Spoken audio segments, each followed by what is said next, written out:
Learn English with simple stories.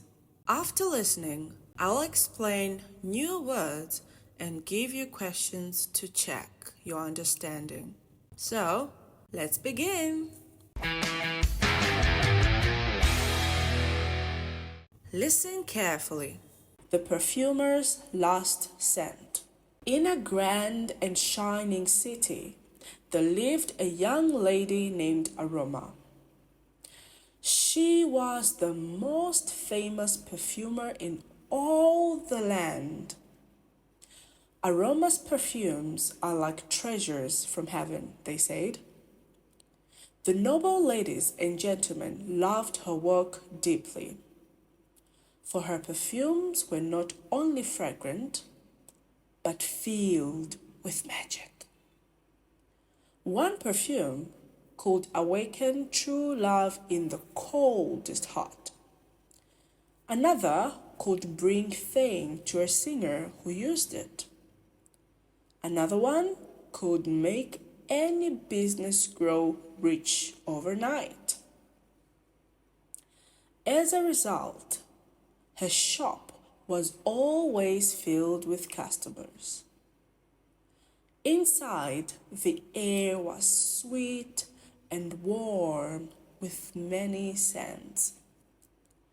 Its windows glittered with bottles of every shape and color.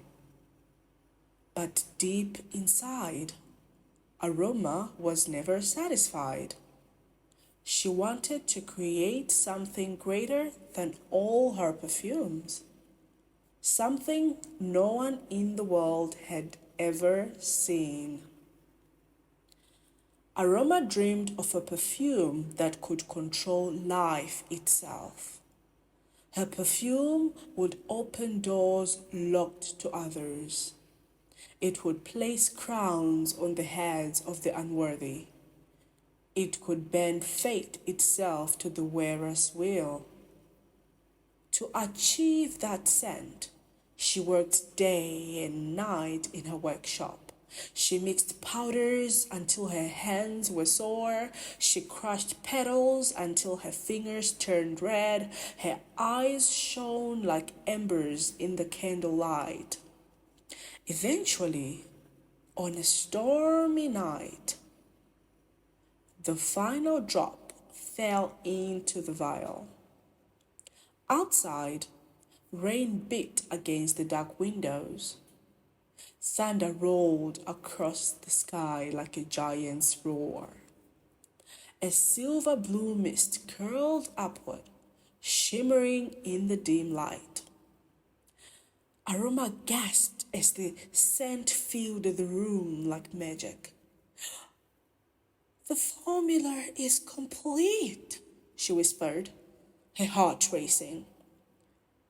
This perfume could let the wearer see into the future. But there was a rule, as the future was uncertain and could be changed. Visions were only a wish, never a promise. To make a vision appear, the wearer must speak the words. They had to whisper, "I wish to see." Aroma held the bottle close and smiled. "With this, I'll make history," she said.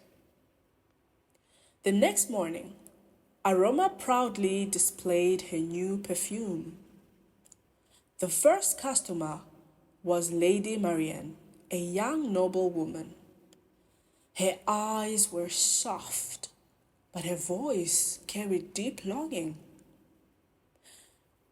"I wish for a love that will last forever," she said. Aroma held up the bottle with both hands. "This perfume can show you how," Aroma told her. Marianne's hands trembled as she took the bottle. At home, Marianne sprayed the silver blue mist into her neck. It shimmered like moonlight on a quiet lake. She closed her eyes and whispered, "I wish to see my forever lover." The mist swelled and the vision appeared before her. She saw her beloved in a grand hall filled with roses. But he was holding another woman's hand. They were laughing, their eyes locked with joy. Marianne's breath caught and the vision faded. Her heart felt as if it had turned to stone. The next day, she came back to the shop. She placed the bottle on the counter without looking up. "Some things are better left unknown," she whispered through her tears. Without a word, she left the bottle on the counter and walked away. Aroma stood frozen, her eyes wide with surprise. The second customer was Lord Vincent, a wealthy merchant.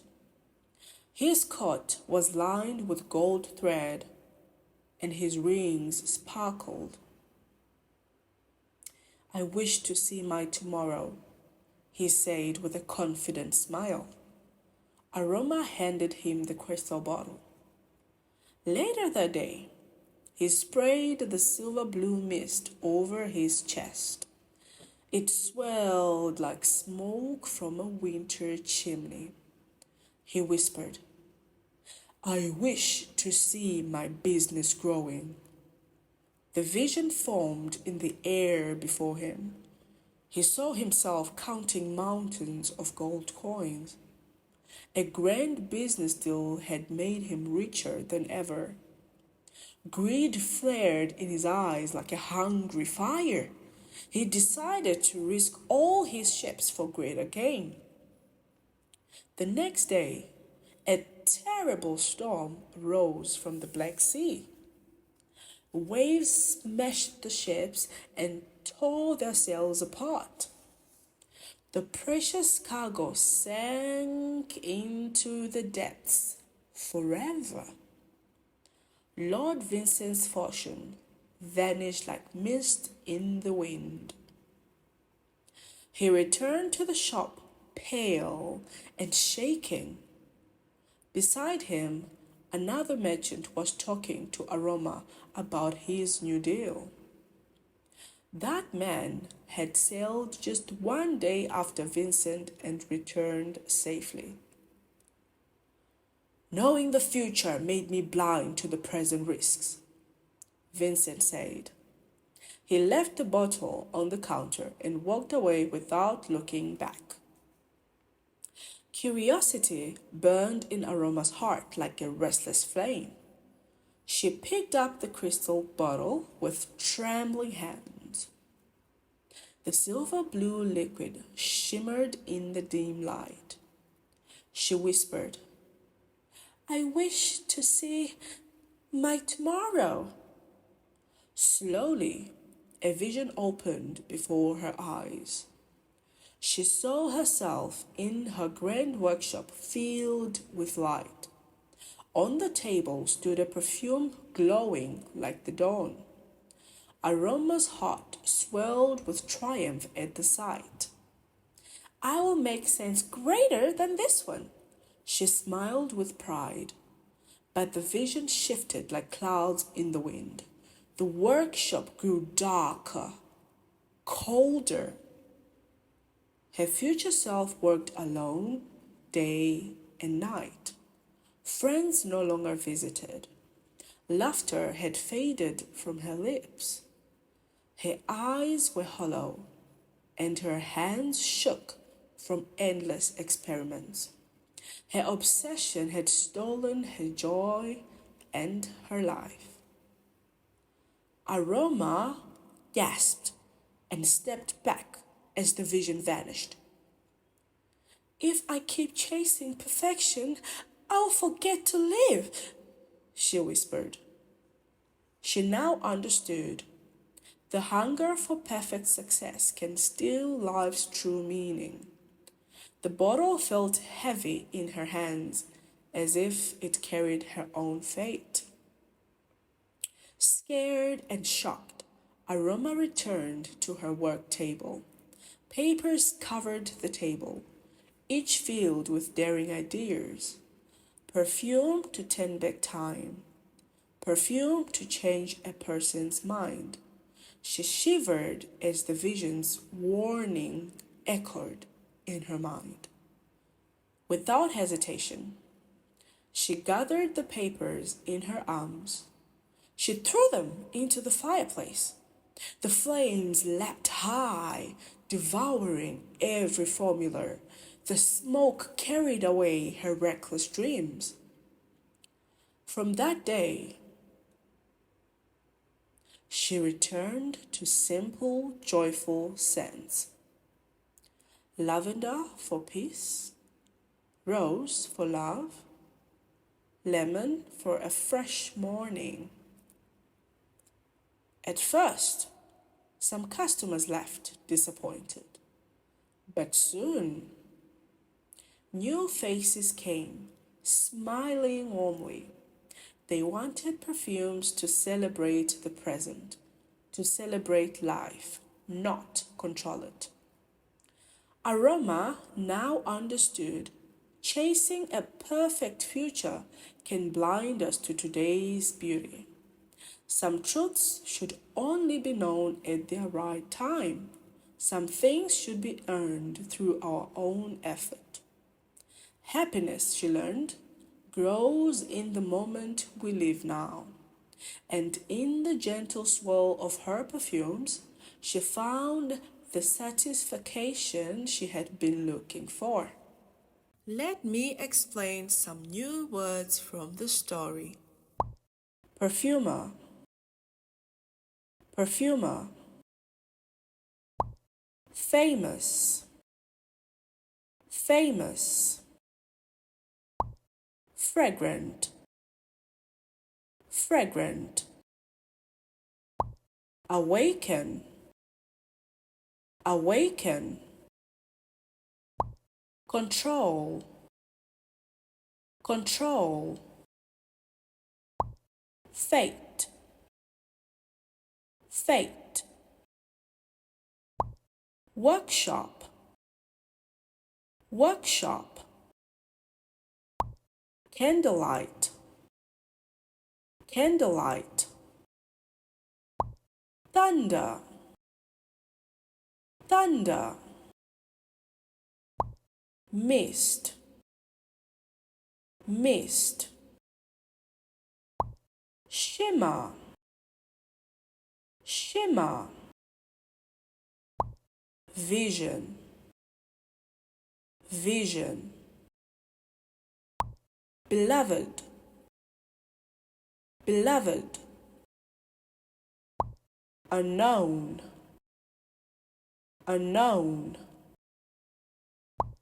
Merchant, merchant. Greed, greed. Storm, storm. Curiosity, curiosity. Triumph, triumph. Obsession, obsession. Perfection, perfection. Fireplace, fireplace. Lavender, lavender. Celebrate, celebrate. Lastly, let's answer the following questions. Question 1. Where did Aroma live?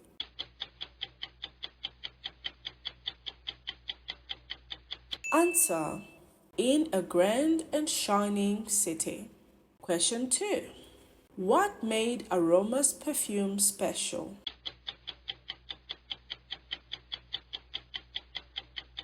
Answer.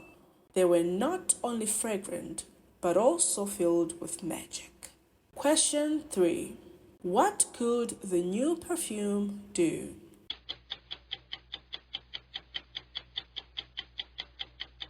Answer.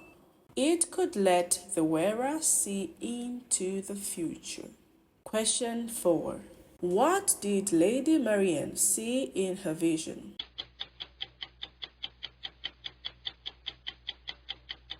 Answer. She saw her beloved marrying another woman. Question 5. What happened to Lord Vincent's ships?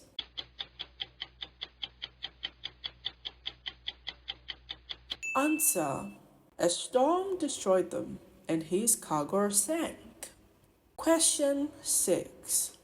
What warning did Aroma see in her own vision?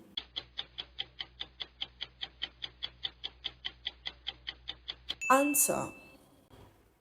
She would lose joy and her life to endless experiments. Question 7. What kind of perfumes did Aroma make after destroying her dangerous ideas?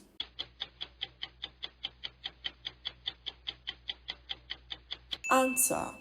Simple, joyful scents like lavender, rose, and lemon. The Princess Who Never Ages.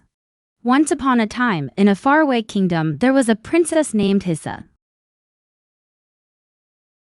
She was known for her breathtaking beauty. Her skin was like porcelain, smooth and flawless. Her eyes sparkled like diamonds, and her hair was as dark as the night. Everyone who saw her was filled with admiration and awe. Hissa lived in a grand palace, surrounded by riches and luxury. Her life was perfect, or so it seemed.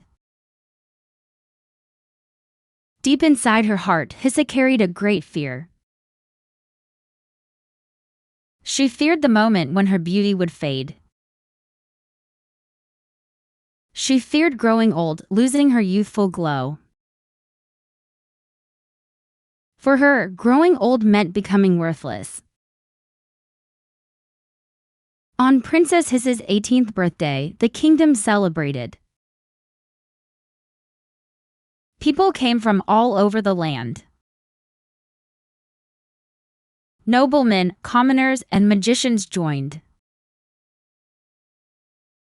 The palace was filled with music and joy. But Hissa felt uneasy inside. She smiled, but her heart was heavy. She feared growing old and losing her beauty. As the celebration continued, a wizard stepped forward. He was old with a long silver beard. "Princess," he said, "you may ask for anything." Hissa's eyes lit up. "I want to stay young forever," she said. "I want to keep my beauty and youth forever." The room grew silent. The fairies and wizards were surprised. "This wish is impossible," one wizard said. "You cannot stop time for a person," another whispered. Hissa's eyes filled with tears. Hissa cried out loudly, making the whole party stop. Everyone was feeling bad for her. Amidst the awkward silence, the wizard spoke again in a calm voice. "Princess, your wish is great, but too powerful. Time cannot be stopped for a person. But there is another way." "What way?" Hissa asked eagerly. The wizard paused, then answered. "I can create a place for you where time will stand still. A tower where no time will pass. Hiss's eyes widened. You will remain 18 forever as you wish, the wizard continued. But you must promise not to leave the tower. If you leave, time will catch up with you, and you will age as all others do. Yes, she cried, her voice filled with determination. I will stay in the tower. The wizard nodded, a solemn look on his face. With a wave of his staff, the magic began. The tower was magnificent. It stood tall and grand, surrounded by trees that never changed. The walls sparkled with the light of the sun, casting a soft glow on her face. I will be young forever, Hissa whispered to herself as she stepped into the tower.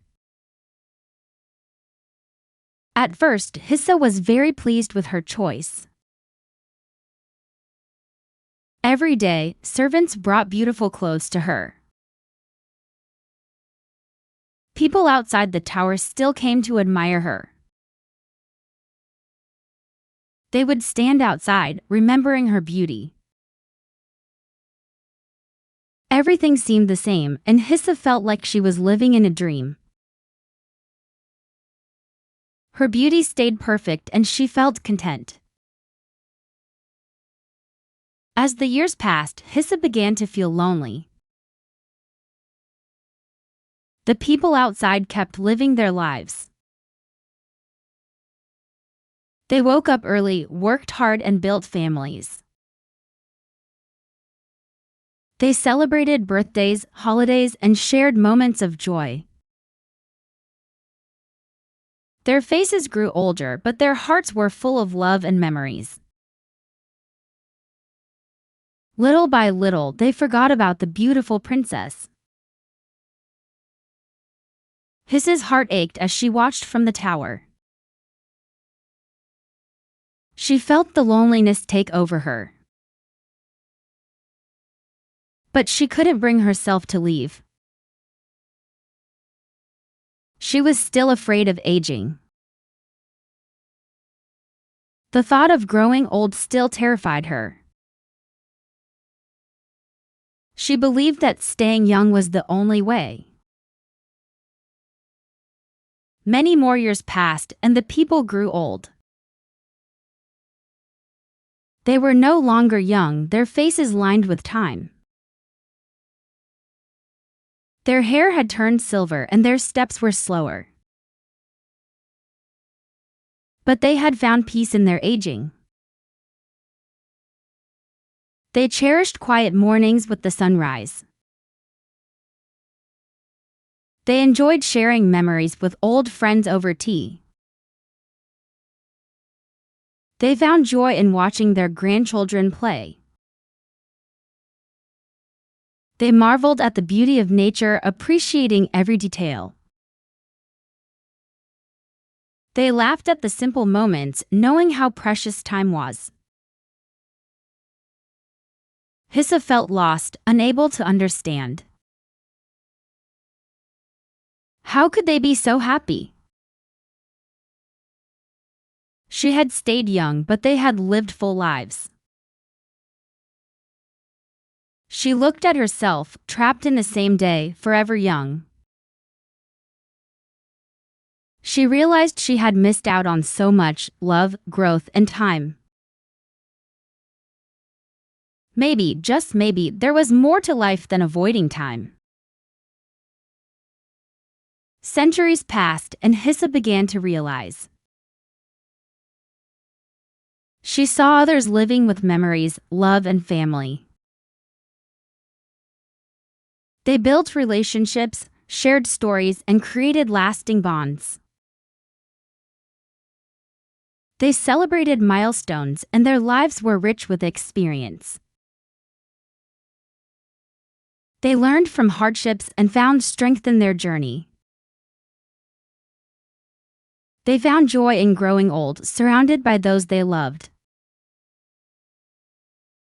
Hissa felt she had made a mistake.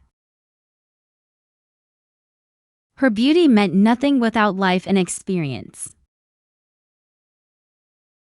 She had missed out on the simple joys of life. Growing older wasn't scary, it was part of life. She had rejected change and missed living fully. One day, with courage in her heart, Hissa stepped out of the tower. At first, she was afraid of the unknown, afraid of change. The world outside had changed, and so had she. But deep down, she knew she had to face it to truly live. So she left behind her eternal beauty for a life of real experiences.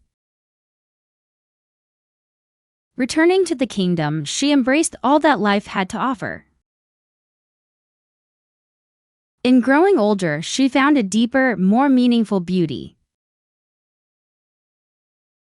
She laughed with new friends, sharing stories and creating memories. She felt the joy of love, though sometimes it brought heartache. She struggled with challenges, but each one taught her something valuable. She learned to forgive, to let go, and to appreciate every moment. Age isn't something to fear. Life's changes bring joy and growth. Live fully and cherish every moment. Let me explain some new words from these stories. Admiration. Admiration. Awe. Awe. Flawless. Flawless. Glow. Glow. Determination. Determination. Eternal. Eternal. Content. Content. Loneliness. Loneliness. Terrify. Terrify.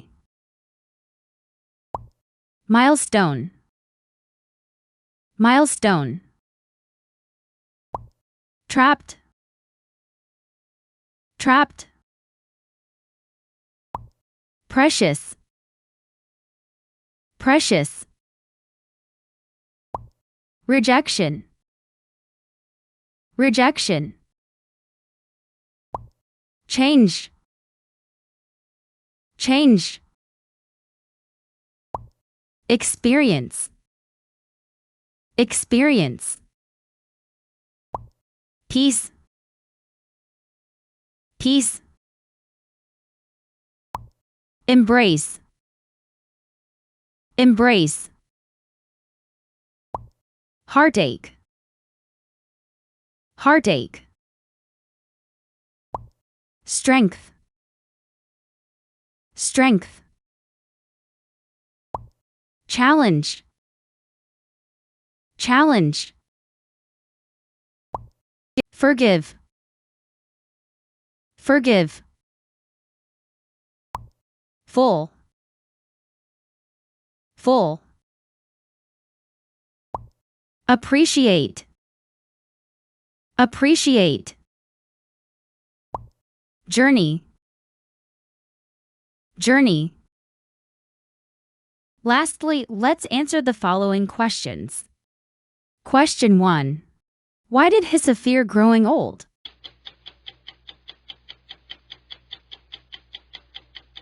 Answer. Because she thought aging meant losing her beauty and becoming worthless. Question 2. What did the wizard offer Hissa?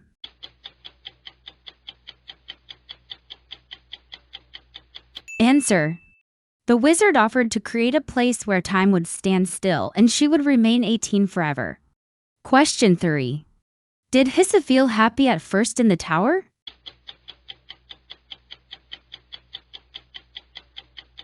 Answer: yes, she was pleased because people outside still remembered her and she felt admired. Question 4. What surprised Hissa after many years in the tower?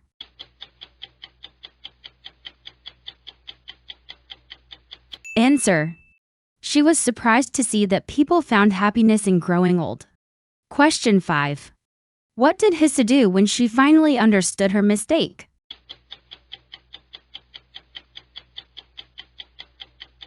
Answer: she decided to leave the tower and embrace life with all its changes. Question 6.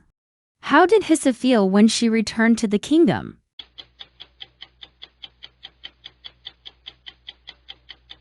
Answer: she embraced the new experiences life had to offer and found joy in growing older. Question 7. What lesson did Hissa learn in the end?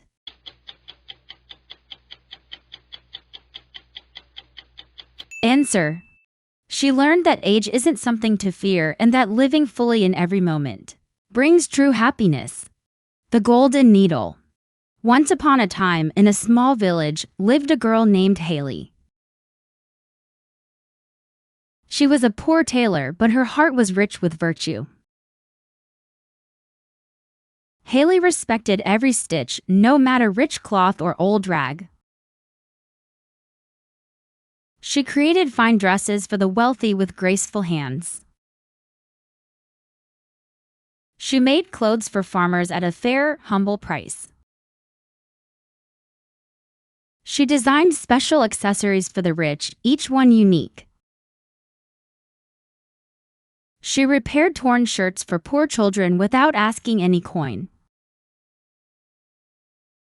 For the wealthy, she was only a village tailor.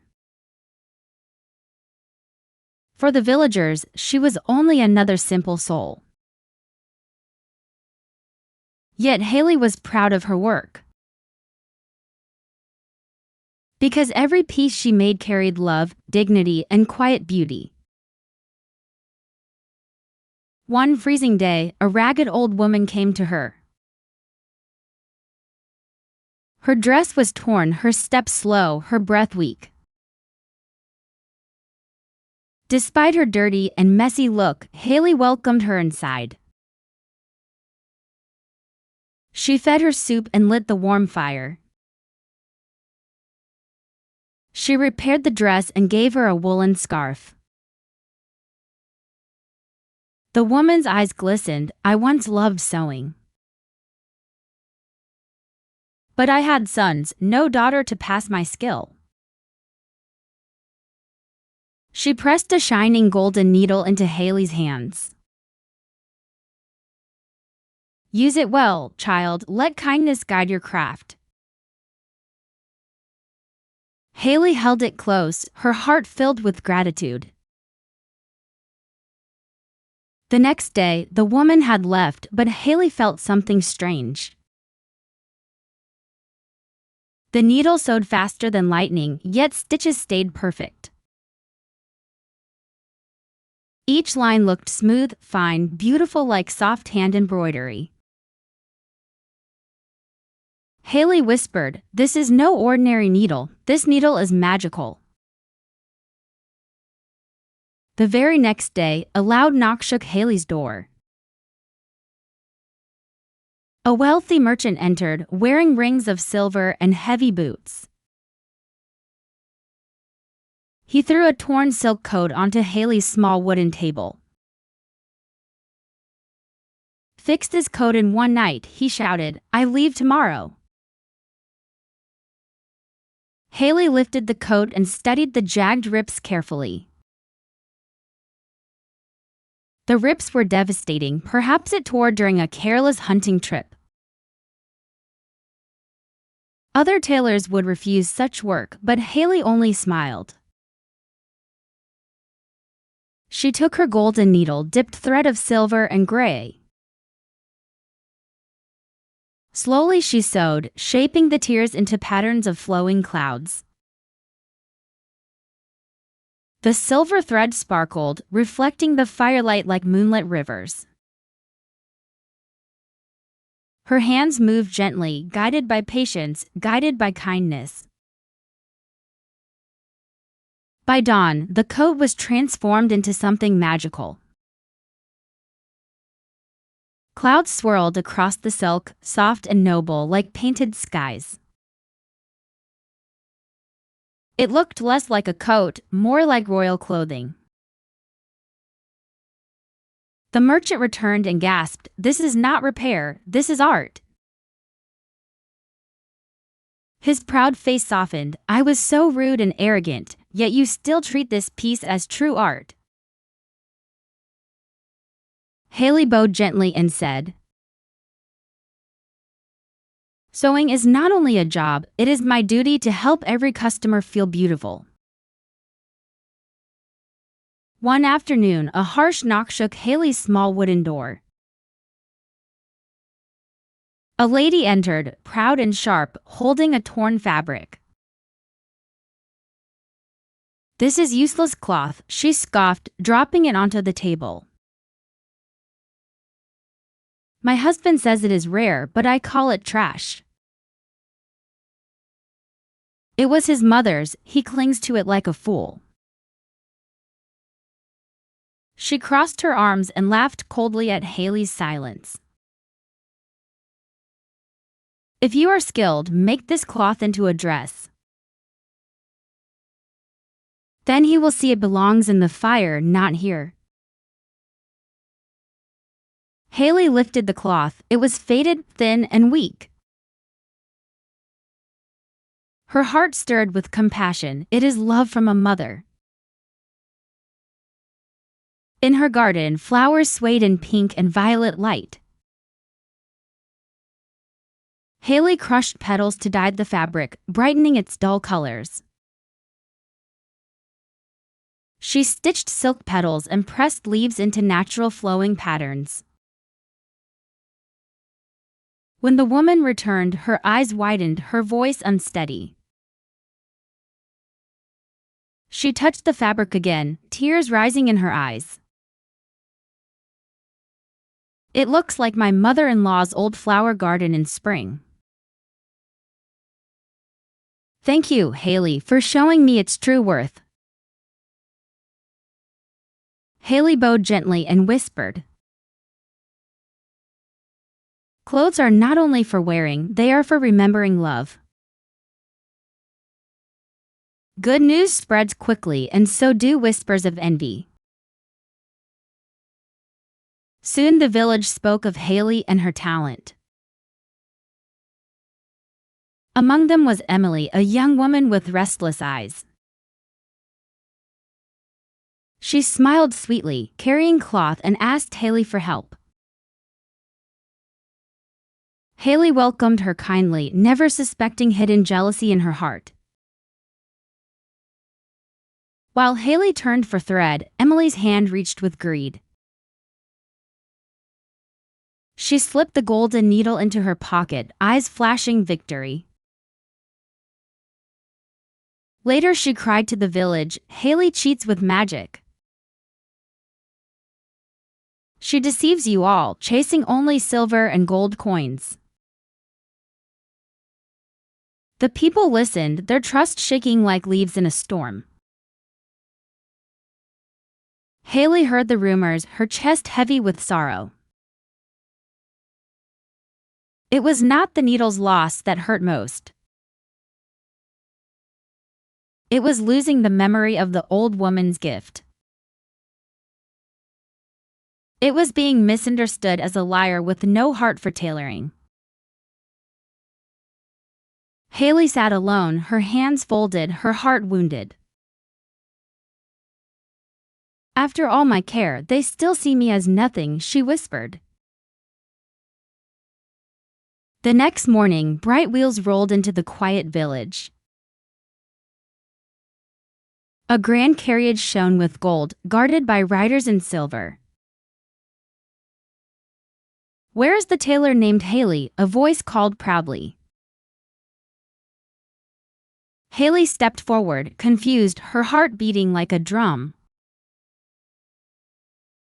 Gentle hands guided her into the carriage, carrying her away. Inside the palace, light streamed through high crystal windows. Men and women wore robes of silk, glowing with beauty. Haley trembled, holding her breath at the beautiful outfits. From the crowd, the old woman back then appeared with graceful steps. Her ragged clothes were gone, replaced by velvet and jewels. She smiled warmly. "Hello, Haley. I'm glad I found you again. As I told you, I am of a family devoted to weaving and craft. I invite you to join and continue our noble tradition." Haley's eyes widened, tears glittering like stars at night. Beside her stood the noble son, tall, proud, yet gentle. He looked upon Haley with respect and quiet admiration. Their meeting was destiny, weaving new threads of love. A future of honor and happiness waited, bright as dawn. For Emily, she hurried home clutching the golden needle in her fist. She chose bright silk and pushed the needle into the fabric. But the thread snapped at once, leaving ugly holes and tears. She tried again, sewing faster, but the cloth ripped apart. The needle scratched her fingers, sharp and cold without kindness. Emily cried out, "Why does it not work for me?" Her neighbors heard her scream and rushed to see the truth. Whispers spread quickly, faster than fire through dry straw. "The needle shines only for Haley," one villager whispered softly. Another said, "Perhaps it was never magical." Soon, the whole village understood the hidden truth. The true magic was Haley's gentle spirit and skillful hands. Her kindness had guided every stitch, her patience shaped beauty. And so the tale was told. Real magic lives in dedication and respect for one's craft. Let me explain some new words from these stories. Skilled. Skilled. Virtue. Virtue. Stitch. Stitch. Graceful. Graceful. Accessory. Accessory. Unique. Unique. Ragged. Ragged. Scarf. Scarf. Shining. Shining. Needle. Needle. Gratitude. Gratitude. Embroidery. Embroidery. Merchant. Merchant. Sparkle. Sparkle. Patience. Patience. Noble. Noble. Fabric. Fabric. Compassion. Compassion. Garden. Garden. Envy. Envy. greed, greed.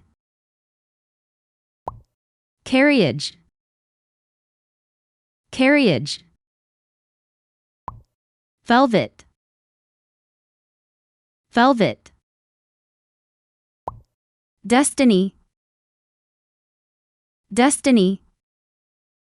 Lastly, let's answer the following questions. Question 1.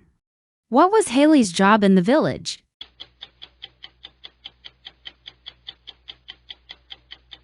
Answer. She was a poor tailor who sewed with kindness. Question 2. What gift did the old woman give Haley?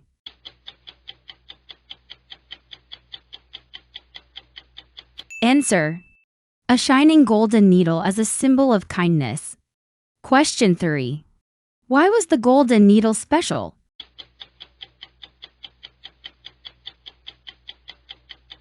Answer. It sewed faster than lightning with perfect stitches. Question 4. What did Haley sew on the merchant's coat?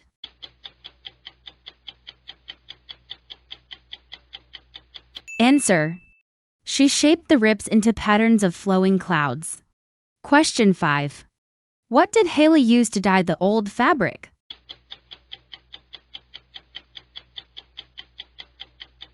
Answer. She crushed flower petals to brighten the dull fabric. Question 6. What did Emily do when she visited Haley?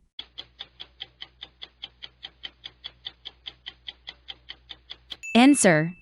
She stole the golden needle and spread false rumors. Question 7. What was the real magic in the story?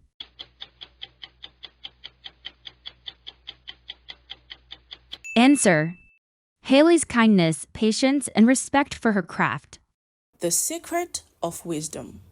A long time ago, in a faraway kingdom, two young men lived. Their names were Light and Wise. Both were very smart and famous across the land. Light was sharp, quick, and proud. He believed wisdom was a weapon. He thought it gave him power over others. Wise was clever too, but gentle and kind. He believed wisdom was like a lantern. It should shine and guide everyone. One day, the king made an announcement. He wanted to find a husband for his only daughter. The princess was clever, kind, and beautiful. She wanted a man of true wisdom. So, the king called for the royal riddle contest. "Come, all wise men of the land," the messengers cried. "The one who solves the riddles and impresses the princess will get the chance to marry her." The news spread quickly across the capital. From the capital, it traveled to towns and villages. Months passed as the contest began. Crowds gathered in squares to hear the riddles. Many men came forward with wisdom. Many failed and returned home in silence. At last, after countless trials, only two remained. Their names were Light and Wise. The people cheered when they saw them both at the final stage. The king smiled at both. "Then let the final riddles begin," he declared.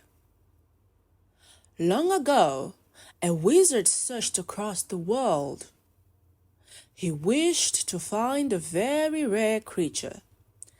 It could fly like a bird in the sky, but it gave birth and fed with milk like beasts. "Tell me, what is this creature?"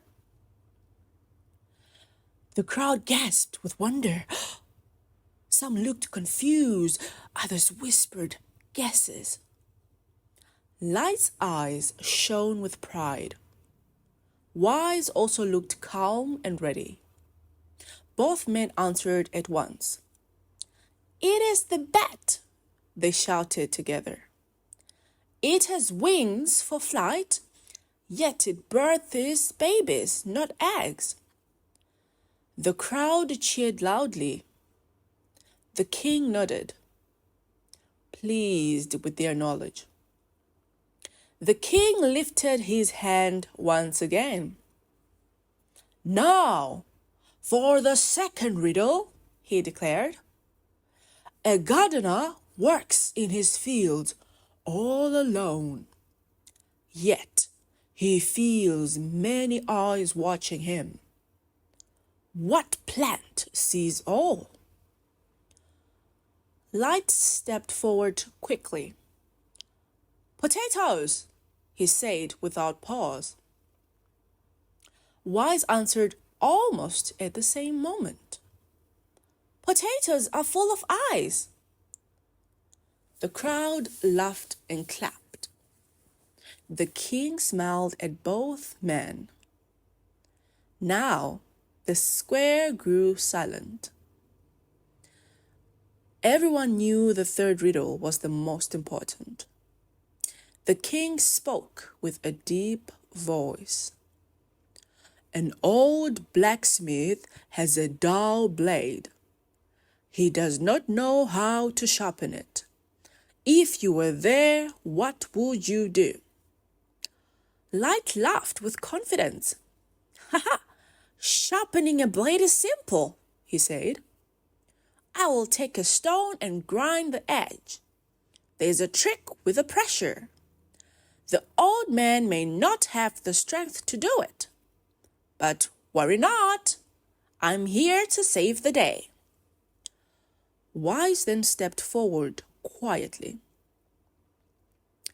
"I will sharpen the blade with him," he said.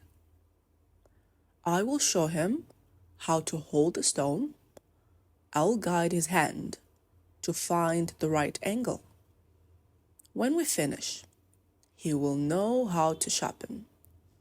Then he'll never need to fear a dull blade again." The crowd murmured in awe. The princess's eyes filled with light. The king rose from his throne. He nodded with pride. "The contest is over," he declared. "The winner is Wise. He shall marry the princess." The square exploded with cheers. Flowers were thrown into the air, but Light stood frozen, his face dark. He whispered to himself, "This cannot be right." His pride burned in his chest. He followed Wise out of the palace. "I must see why he is the champion," he thought. The next morning, Wise walked along his path home.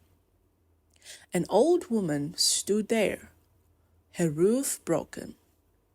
The rain had left holes in the straw. She looked worried and tired. "Please, young man, do you know how to fix a roof?" she asked. Wise smiled warmly. "Of course, grandmother. I'll help you," he said. He climbed up and tied the roof with rope, but his knot slipped and loosened. The old woman called out, "Let me show you. This knot is stronger. It holds against the wind." Wise laughed gently and fixed the roof with the new knot. Light's eyes widened. "He helps the old lady, but he also learns from her," Light whispered. At noon, Wise entered the forest. There he met a blind traveler. The man was lost and trembling. "Please, guide me out," the man begged. Wise took his hand kindly. "Follow me and listen carefully," he said. As they walked, Wise spoke softly. "Do you hear the stream? Its sound will guide your steps. Use this stick to touch the ground. With practice, you can walk without fear." The blind man smiled with tears. "I'm here because the stream is filled with big fish. Come here if you need food." Wise bowed in thanks as he held the blind man's hands. Light gasped again. He gave knowledge, but he also gained it. In the afternoon, Wise went fishing. He tied his net with the strong knot, the same knot the grandmother had showed him. The net held steady in the rushing stream. He pulled up a heavy catch of fish. Light shook his head in wonder. "He uses every lesson he learns," Light murmured. In the evening, Wise returned to the village. He carried baskets of fish for the people. It was a feast, a gift of farewell. Every person thanked Wise with love. "We all owe him something," they whispered. "He has helped us, and we helped him."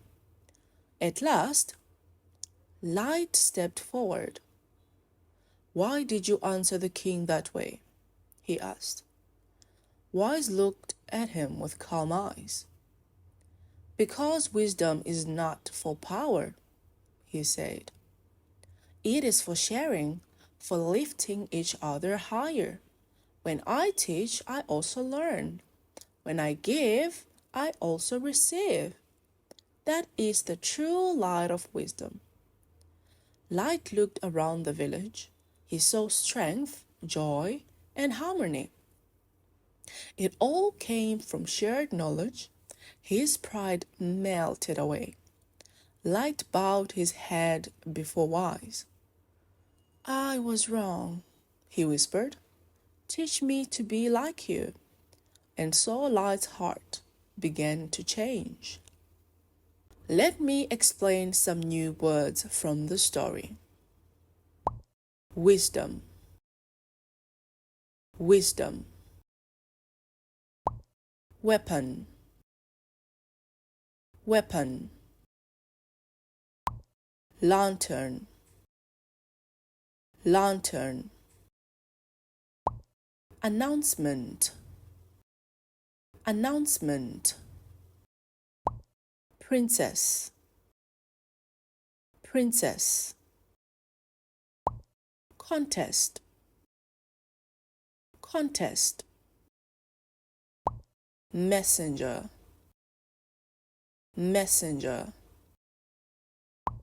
Capital. Capital. Village. Village. Riddle. Riddle. Wizard. Wizard. Creature. Creature. Bat. Bat. Gardener. Gardener. Potato. Potato. Blacksmith. Blacksmith. Blade. Blade. Sharpen. Sharpen. Throne. Throne. Champion. Champion. Rope. Rope. Knot. not. Traveler, traveler. Stream, stream. Lastly, let's answer the following questions. Question 1. Who were the main characters in the story?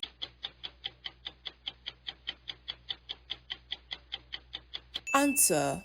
They were light and wise. Question 2. Why did the king hold the contest?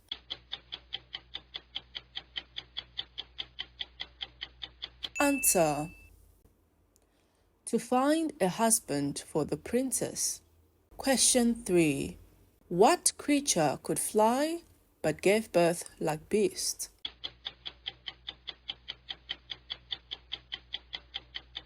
Answer. It was the bat. Question 4. What plant has many eyes, watching the gardener?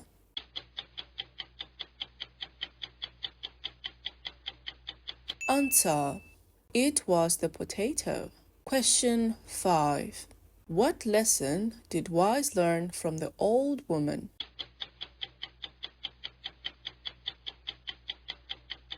Answer. He learned a stronger knot for tying rope. Question 6.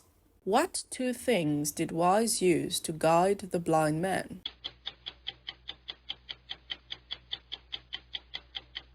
Answer.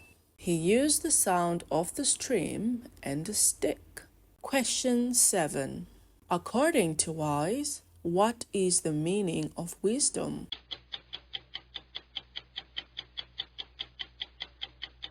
Answer. Wisdom is for sharing and lifting each other high. The Dragon by the River. Once upon a time, there was a boy named Truye. He was a young shepherd. He was poor, but had a pure heart. Truye lived in a small village. The people depended on a single river. It gave them water for rice fields. It gave them water for washing and cleaning. Until one day, a huge dragon appeared. It guarded the source of the river. People were all afraid and terrified. The dragon hit the river with its tail. Water splashed everywhere.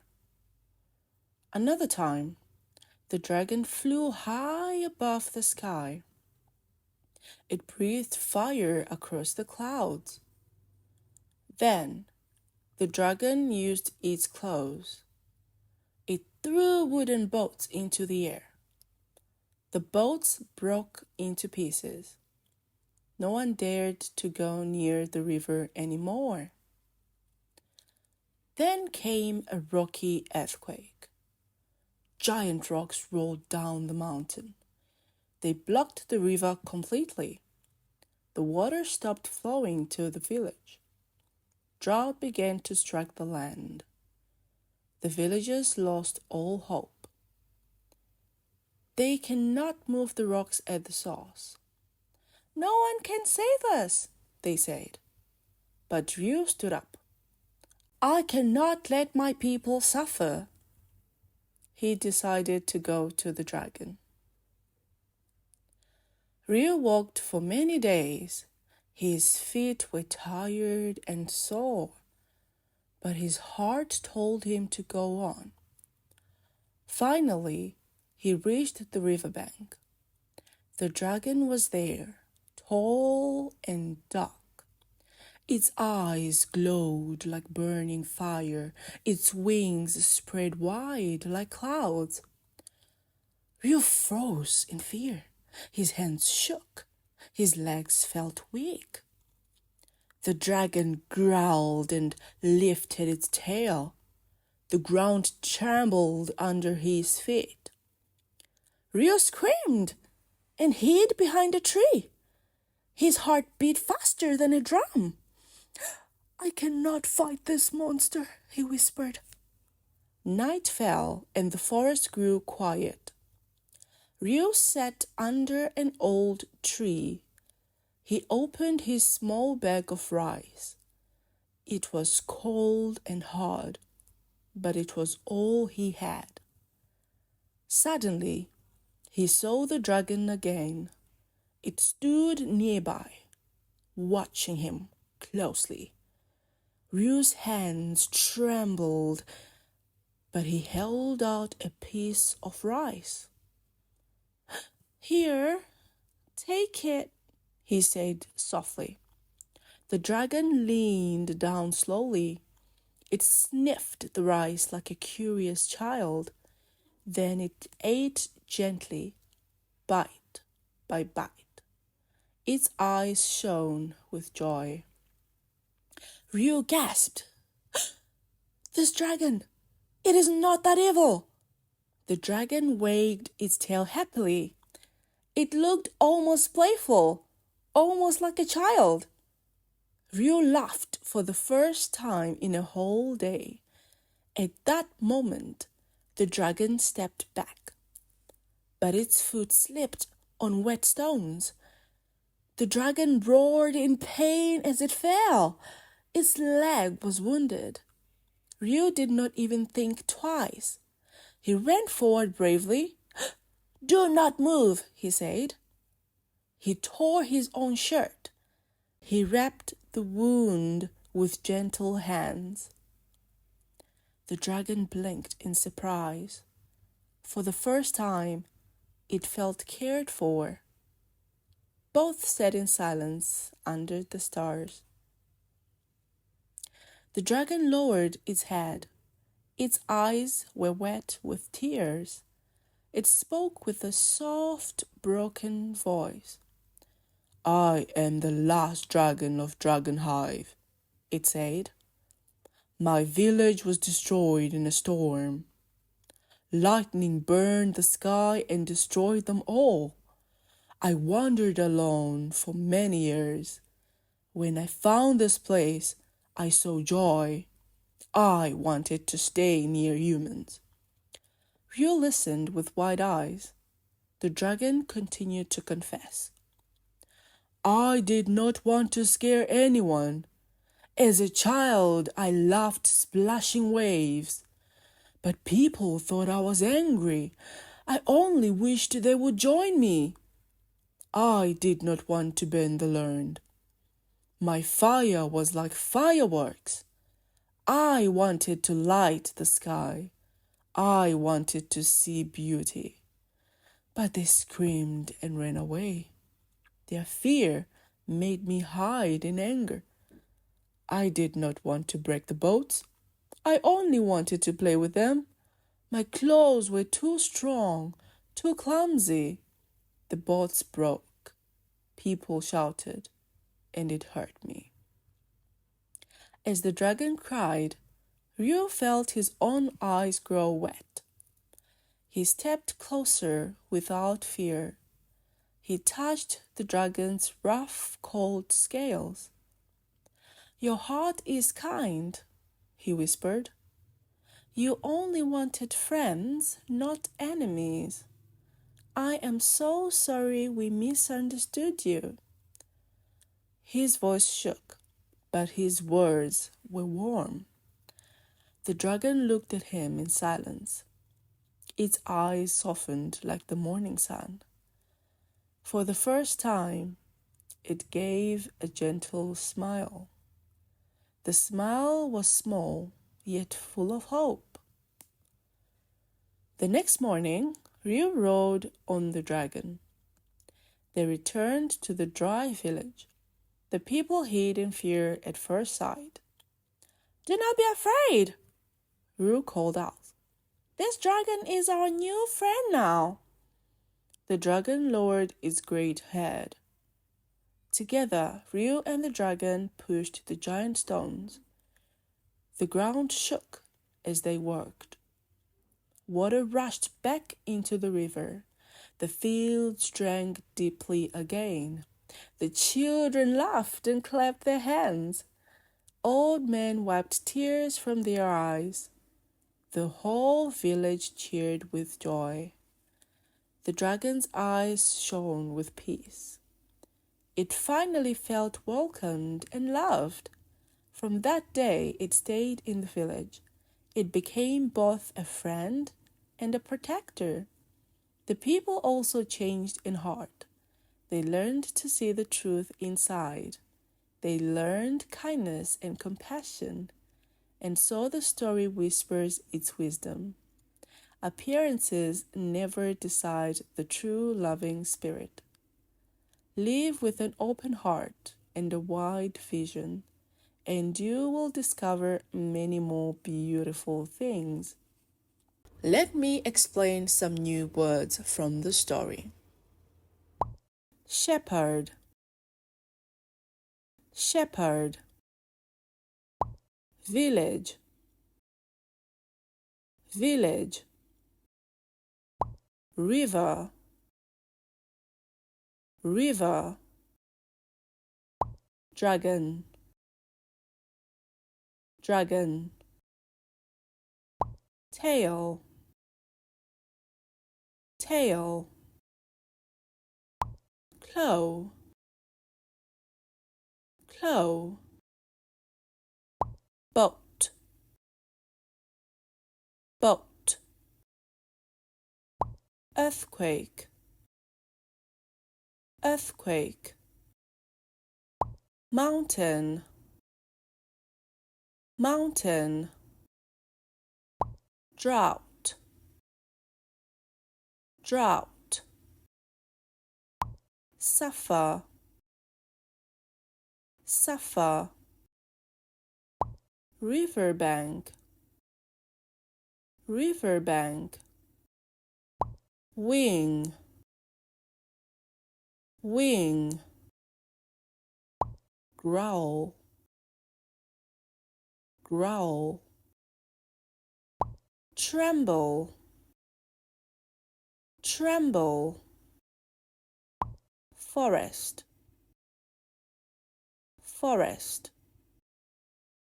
Whisper, whisper.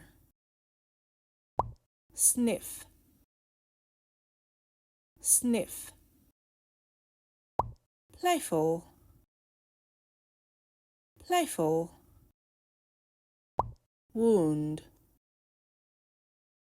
wound. Tear, tear. Wrap, wrap. Scale, scale. Compassion,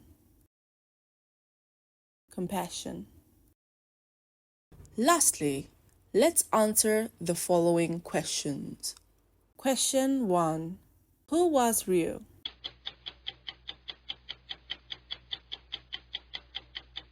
Answer. He was a poor young shepherd with a pure heart. Question 2. What did the villagers depend on?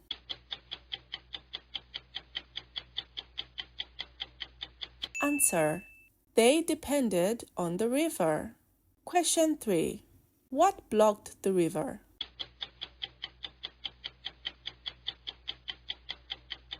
Answer. Giant rocks rolled down the mountain. Question 4. What did Ryu give the dragon?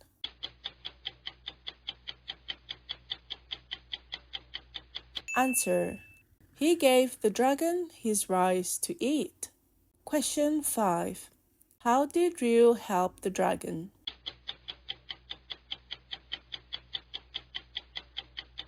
Answer.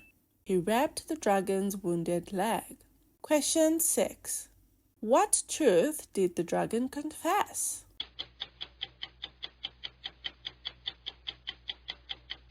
Answer.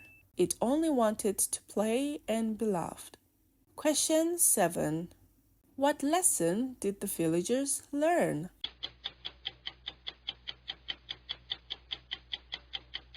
Answer. Appearances never decide the true loving spirit. The Queen Who Stole the Colors. Once upon a time, in a kingdom far away, There was a cruel queen named Aislinn. She demanded everyone bow before her throne. "No voice but mine shall rule," she declared. Because of her cruelty, people left the land. The gardens grew dry and the trees withered. The kingdom became dark and lifeless. One day, even the sky turned gray. The river lost its shine and color. The queen's heart ached for beauty and light. So she ordered her knights, "Go across the world, bring me the brightest colors. My palace must shine brighter than the sun. Fail me, and you shall face my wrath." Months passed, and the knights searched far and wide. They took colors from flowers and fruits. They begged the best dyers to weave bright cloth. But no color stayed inside the dying palace. The kingdom was too weak, too lifeless. Aislinn's anger grew like a burning fire. "Chain these useless knights," she cried. Her voice shook the cold walls of the hall. Suddenly, one last knight came to the door. He had run to the foot of a rainbow.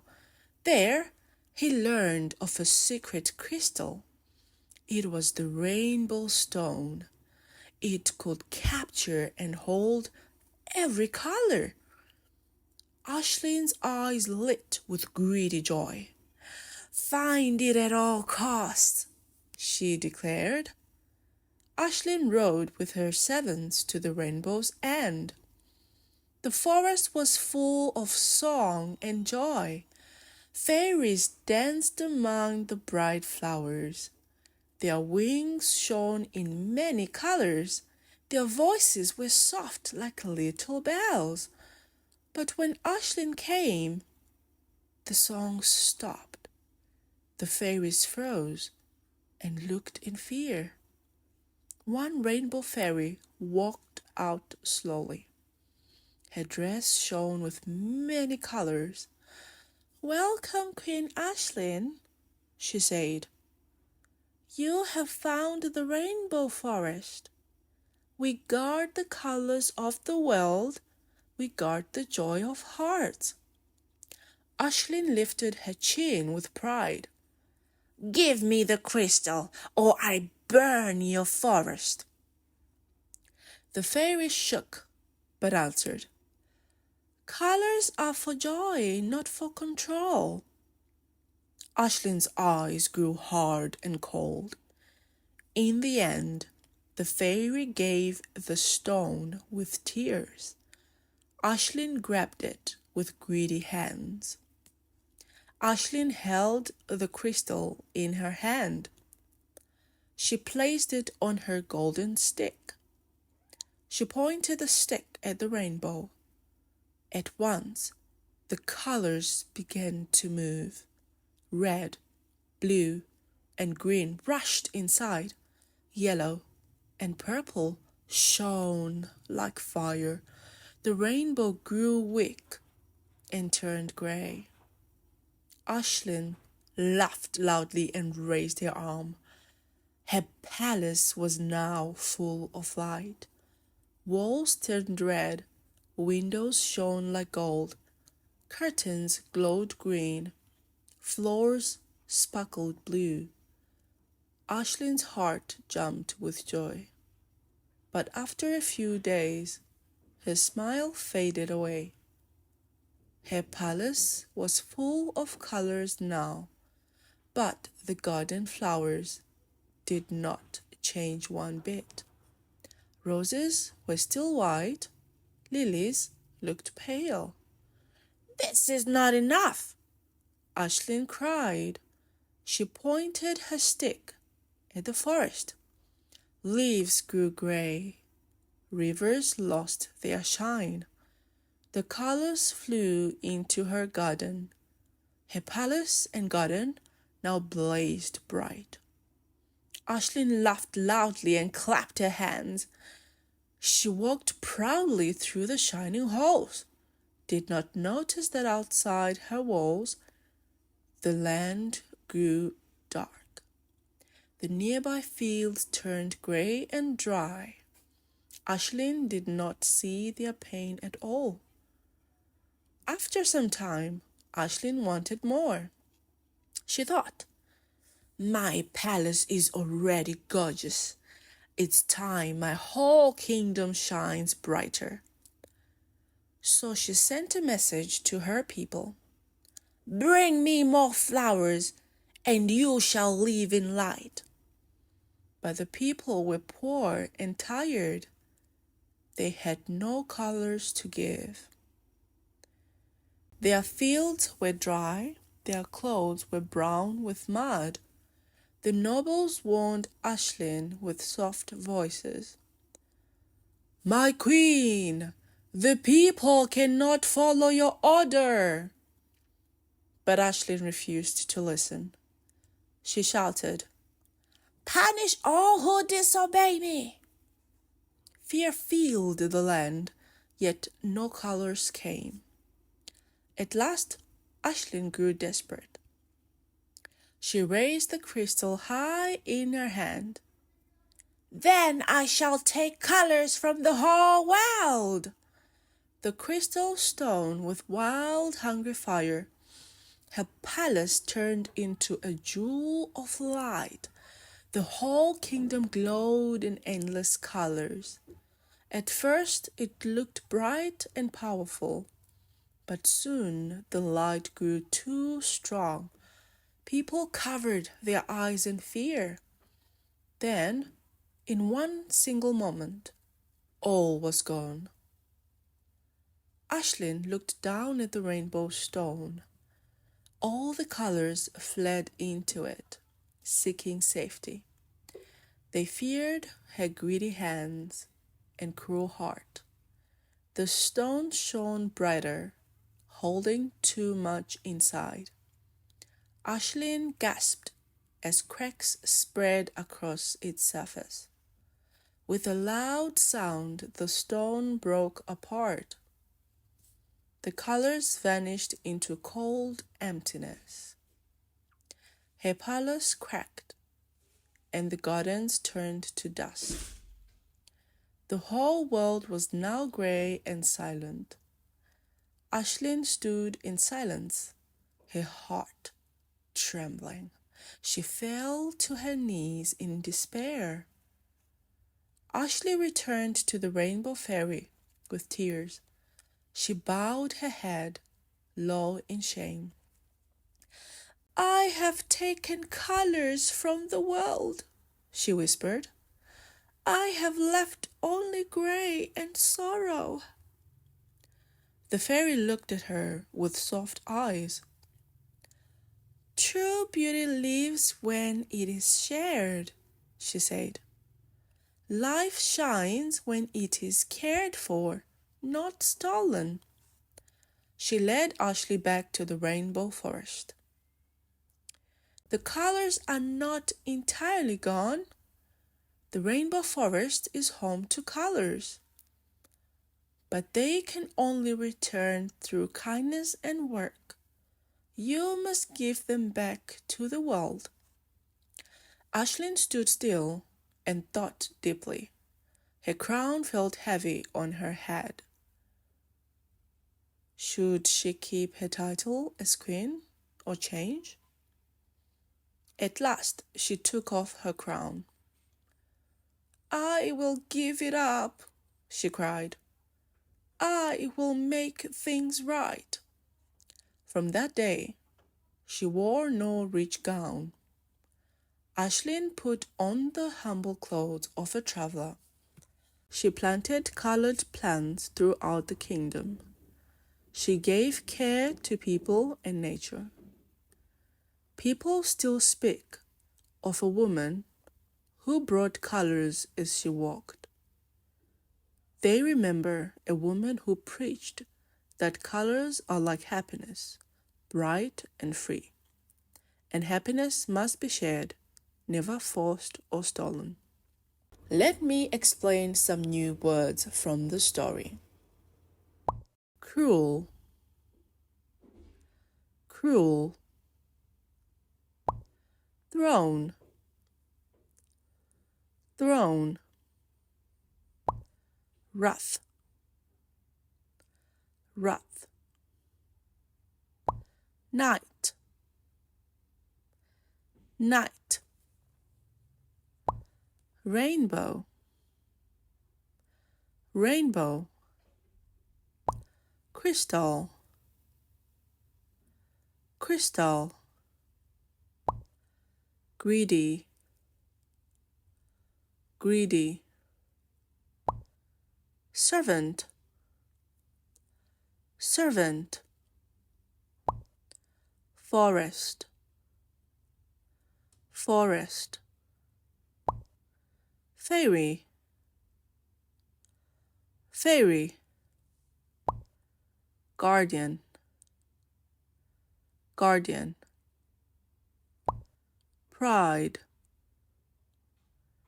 pride. Control,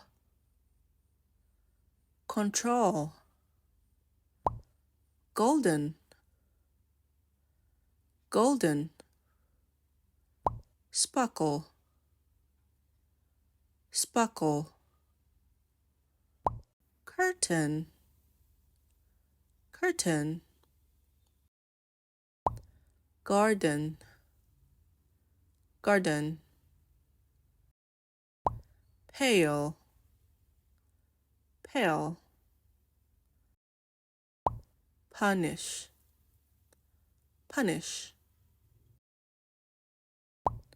Jewel, jewel. Crack, crack. Despair, despair. Crown, crown. Traveler, traveler. Lastly, let's answer the following questions.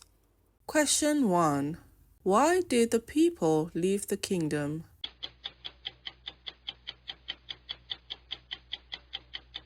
Answer. Because the queen was cruel and harsh. Question 2. What did the queen order her knights to find?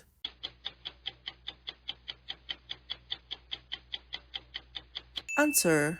She ordered them to bring back the brightest colors. Question 3. What was the name of the magic crystal?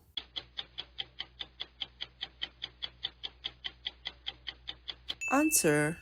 It was called the rainbow stone. Question 4. Who guarded the rainbow forest?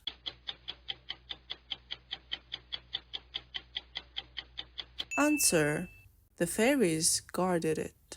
Question 5. What happened when Ashlyn used the crystal?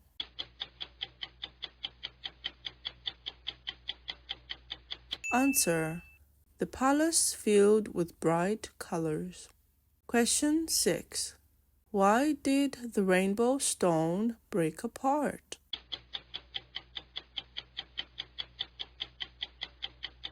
Answer. It held too many colors and cracked. Question 7. What did Ashlyn do at the end?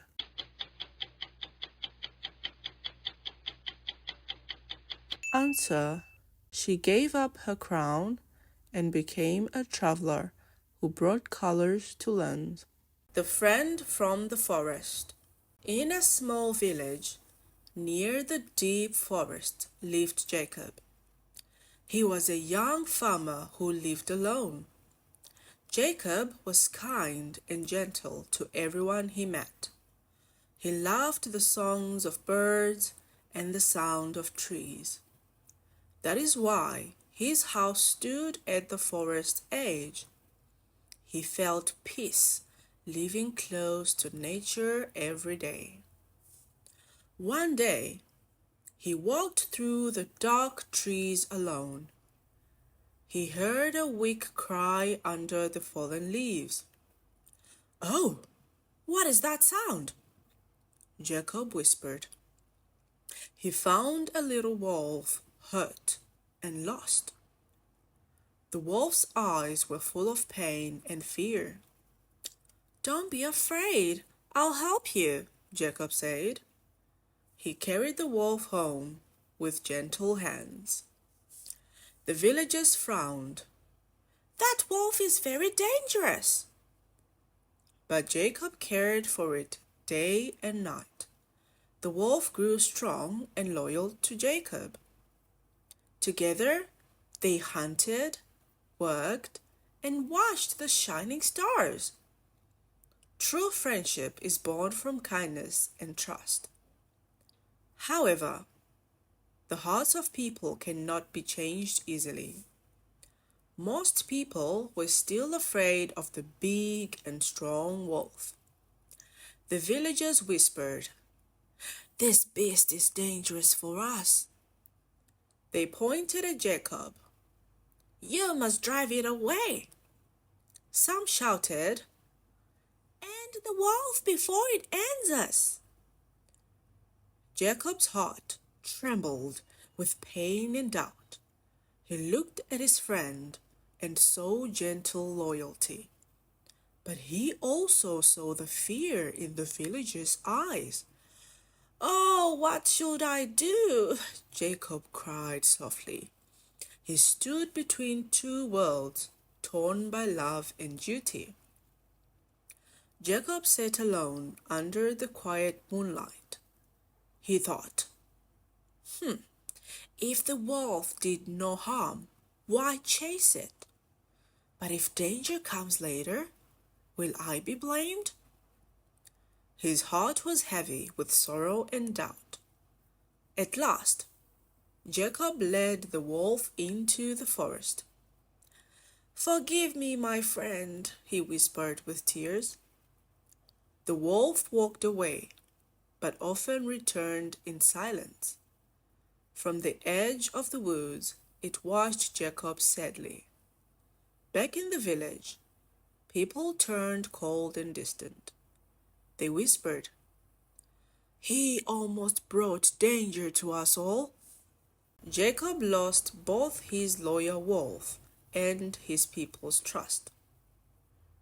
One day, a giant bear stormed from the deep forest. It smashed the village gardens, tearing down fruit trees. The villagers screamed and ran in every direction. They threw stones, but the bear did not stop.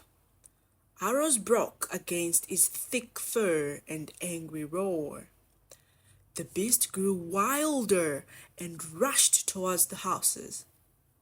Jacob saw the terror and clenched his fist. He grabbed a wooden staff and shouted, "Over here!" The bear turned its blazing eyes on him. Jacob struck hard, holding the monster back for moments. But the bear snapped his staff into pieces. At that moment of despair, people heard a big roar. Jacob's wolf leapt from the forest, roaring with fierce courage. With blazing eyes, it struck the giant bear down. Claws clashed, teeth bit, and the ground shook loudly. The wolf took wounds but never stepped back.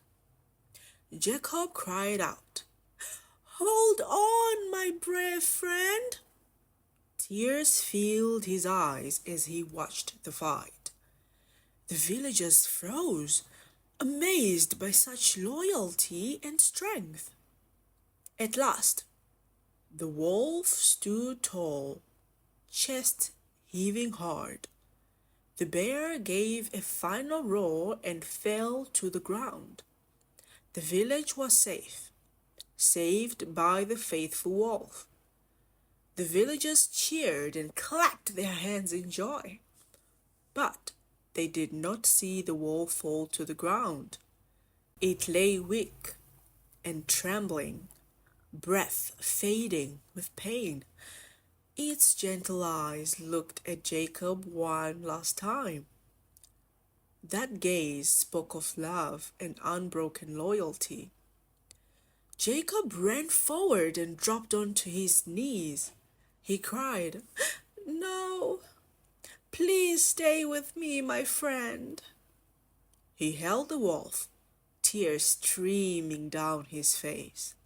Jacob's sobs filled the night a song of sorrow. The villagers grew silent, hearts heavy with respect. They stood. Loyalty lives in actions, not in empty words. The next day, the villagers gathered beside Jacob. Together they built a grave under the old oak tree. They carved a stone statue to honor the brave wolf. Softly, they said, "We are sorry, and we will change." They promised to respect the memory of the loyal friend. No longer would they judge what they did not understand. Jacob stood silently, his hand on the cold stone. He whispered, "You will live forever in my heart." Life in the village would slowly return to peace again. Yet Jacob carried the memory of sacrifice and true friendship. Let me explain some new words from the story. Friend, friend. Farmer, farmer. Gentle, gentle. Nature, nature. Forest, forest. Cry, cry. Wolf, wolf. Fear, fear. Dangerous, dangerous. Loyal, loyal. Friendship, friendship. Trust, trust. Whisper, whisper. Duty, duty. Sorrow, sorrow. Tears, tears. Bear, bear. Roar, roar. Staff, staff. Close, close. Strength, strength. Faithful, faithful. Respect, respect. Sacrifice, sacrifice. Lastly, let's answer the following questions. Question 1. Where did Jacob live?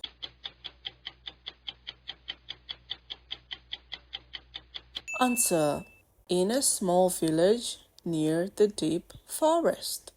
Question 2. What did Jacob find under the leaves?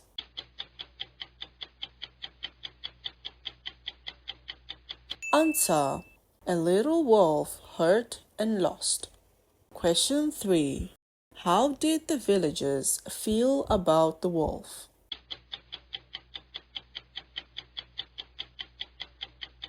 Answer: they feared it and called it dangerous. Question 4. Why did Jacob take the wolf into the forest?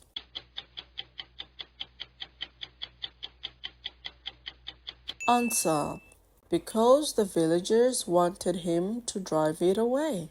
Question 5. What attacked the village one day?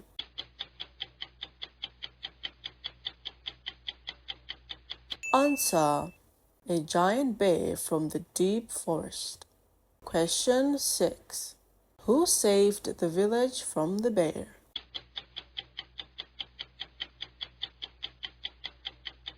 Answer: Jacob's loyal wolf saved the village. Question 7. What did the villagers build for the wolf?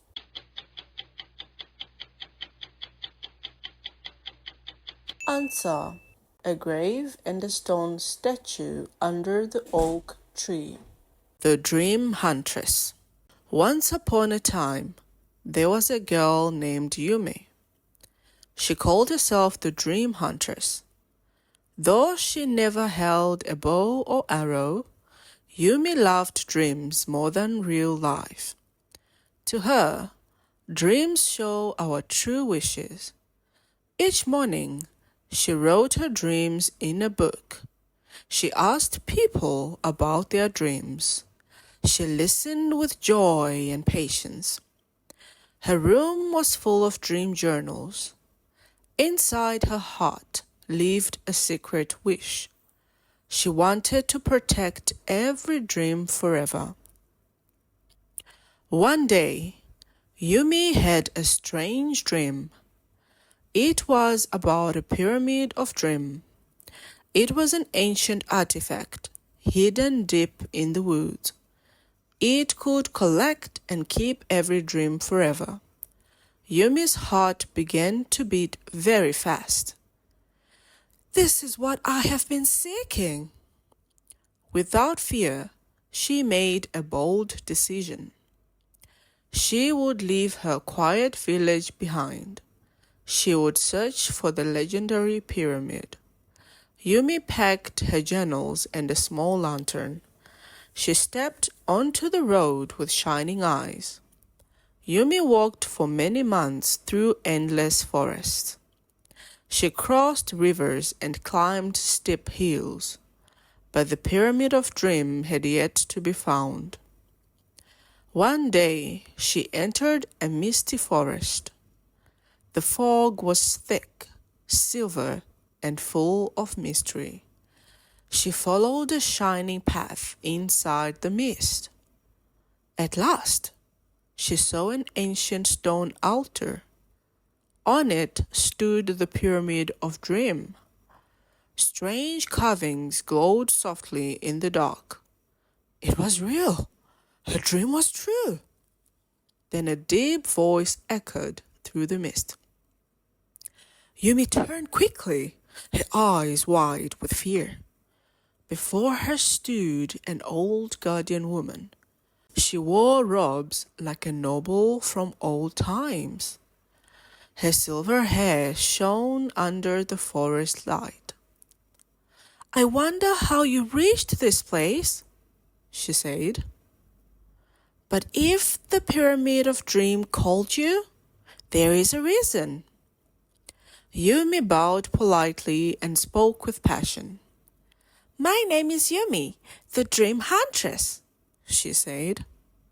I love dreams more than anything in life. I wish to use the pyramid to keep them safe. The guardian listened, her face still and serious. After silence, she sighed with a soft smile. If you were called here, the pyramid trusts you. Take it with you and try it for yourself. But remember, always respect the power you hold." When she finished, her figure turned into mist. That night, Yumi returned to her small home. She placed the pyramid gently on her desk. The carvings glowed brighter under the moonlight. She whispered to the pyramid, "Please preserve my dream." Then she drifted to sleep. The next morning, right when she woke up, Yumi was overwhelmed by the golden light that filled the whole room. Inside the crystal, her dream appeared like film. She saw colors, sounds, and faces shine clearly. She touched the glowing surface with trembling hands. Every detail was sharp like living memory. Yumi cried with joy and whispered, "It works!" At last, she could keep her dream world forever. After some time, Yumi was no longer happy with only her dreams. Her heart whispered for something greater and stronger. "I want every dream in the kingdom," she cried. The pyramid shook and flushed with wild colors. Its light was no longer calm or gentle. Strange energy filled Yumi's small wooden house. The next morning, Yumi held countless dreams in her hands. She spent hours watching dream after dream unfold. She kept a dream of a child flying happily. She erased a dream of family arguing. She spread a dream of music across the land. Yumi was very proud of her work, but people had different opinions. Some were confused and angry by false dreams. They dreamed of the same golden forest again and again. They dreamed of happy memories they had never had. Sleep no longer brought rest, but heavy confusion. Yumi frowned when she heard that. She believed they needed time to enjoy the dream she gave. Others, however, were delighted and slept deeply without care. They could see their delightful dreams over and over again. They could sleep for days just to enjoy the life they wanted. Yumi heard their voices and smiled in pride. And the big day finally came. The day Yumi stood before the pyramid of dreams, her eyes burned with restless desire. "I want the eternal dream," she shouted. "Let all people sleep forever in beauty." The pyramid glowed with fierce, blinding light. Across the kingdom, people slowly closed their eyes. They entered a grand world shaped by Yumi's will. They flew across endless skies with golden wings. They walked through gardens of silver flowers. They drank from rivers of shining stars. Everyone laughed, sang, and danced freely. The dream world was far better than reality.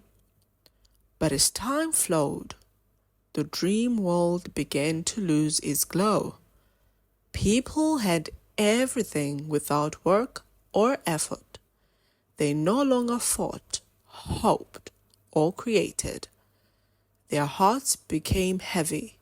Their minds grew dull. People wandered without purpose in hollow beauty. Yumi's heart grew heavy with sorrow. She walked among the dreamers in silence. A man who once wished for endless gold now sat bored, counting coins that never ran out. Yumi realized, without effort, treasure is only empty metal. The joy of gain is born from struggle and sweat. A child who longed to fly had grown tired. Now circling the same sky again and again, Yumi realized some wonder had better exist in dreams only. Some dreams do not need to be real to be joyful. At last, Yumi spoke to herself with pain. Happiness cannot live in dreams alone, she whispered. Dreams without reality lose color and meaning. Reality without dreams becomes heavy and cold. We need both dream and reality in perfect balance. With deep regret, Yumi returned to the pyramid of dream. Tears fell as she bowed her head low.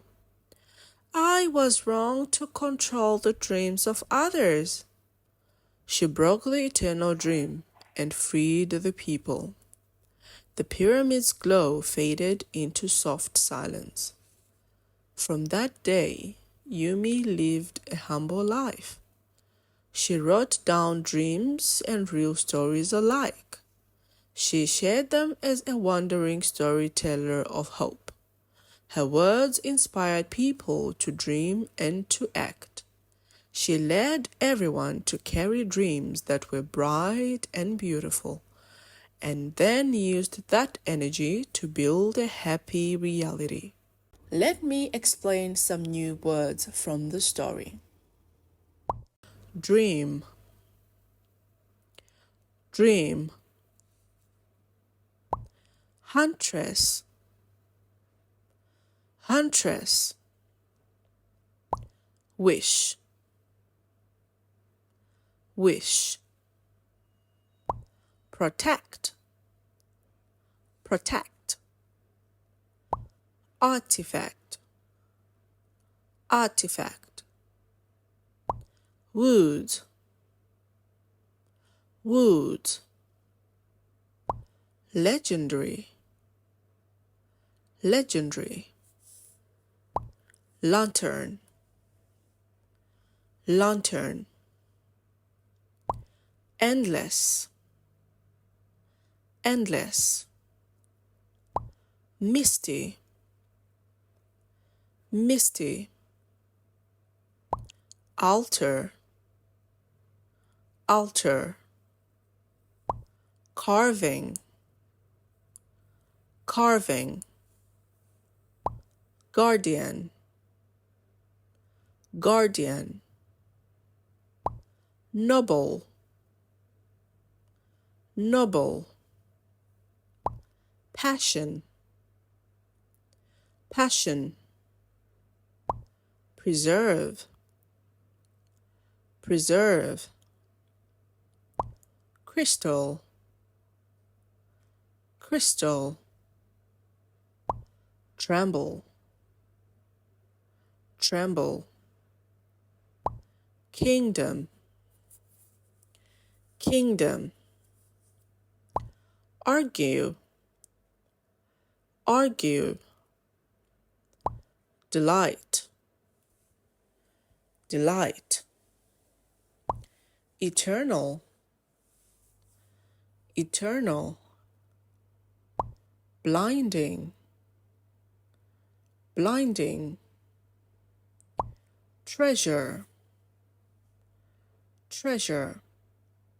Lastly, let's answer the following questions.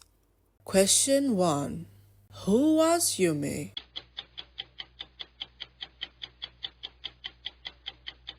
Answer. She was the dream huntress who loved dreams more than life. Question 2. What was the pyramid of dream?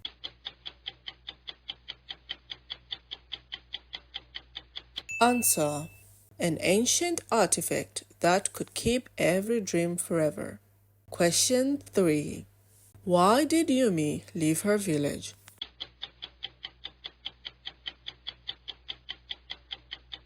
Answer. She wanted to find the legendary Pyramid of Dream. Question 4. Who did Yumi meet at the altar?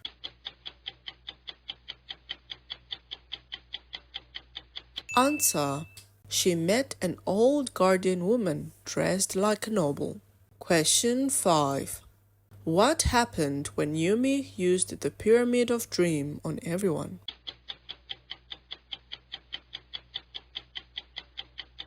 Answer. People had strange, repeated, or false dreams every night. Question 6. What was the eternal dream?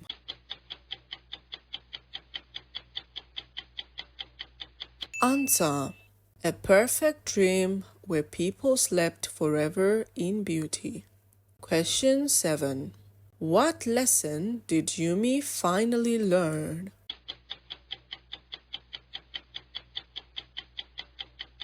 Answer. Dream and reality must exist together in balance. Today's story is very meaningful, right? Do you like listening to short stories? Please share your thoughts in the comments below. Now, please like, share, and subscribe to our channel. Leave a comment on what you would like to learn next. See you next time. Goodbye.